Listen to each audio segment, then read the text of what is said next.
Congratulations on the win tonight. I Thanks, just yeah. wanted to get your thoughts on tonight's performance. I mean, big 5-1 win. Well, I think the biggest thing I was happy with is the way that we stuck to a plan. We laid out a plan, and I thought that we had a lot of really good hockey players tonight.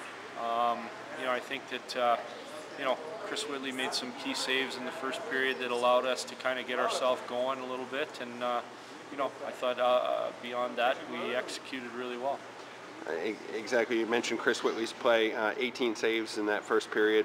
I think 43 overall. How important was his that he was dominant in tonight's game? Well, I think that obviously we get out of the first period, the way that we did after turning some pucks over was huge. I didn't think we were in that much trouble the second and third period. I thought that, we really kind of cleaned things up a lot. So, again, you need your goaltender to be one of your best players, and both have given us a chance to win every night. The Bowers, Graham, and Musatelli line especially. I thought your offense was firing on all cylinders, but what was it about that line tonight? Was it just they were a good matchup against Colorado's lines, or?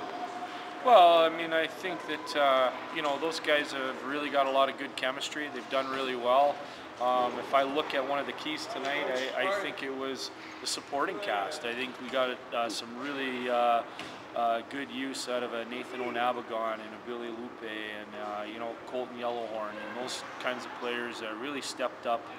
And last night was difficult in Wichita. I mean, it's a difficult situation there. I thought we did what we needed to do to get out of that, but completely different contrast in teams and in games, and we responded well. You guys were both kind of coming off of playing last night, so that do you think any of that factored into tonight, the fatigue?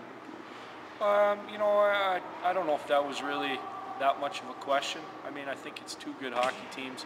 We were able to capitalize on some opportunities that allowed us to kind of control the game, and they had to maybe do some things that they didn't want to do, and I think that's the difference. But it's a good hockey team, and they have a lot of very good players, and we have a lot of respect for them. And then just get your thoughts on Bowers and Graham both kind of honored with nominations to the All-Star team. Your thoughts on that? Well, I think that it's great to be recognized for the commitment and the work that they put in and day out here. They're obviously two very, very big parts of our hockey team. So for them to be recognized for that and those efforts, I'm really proud for them. And again, outside of that, we have a lot of guys that have supported us along the way. But it's nice to have those two guys go. Great.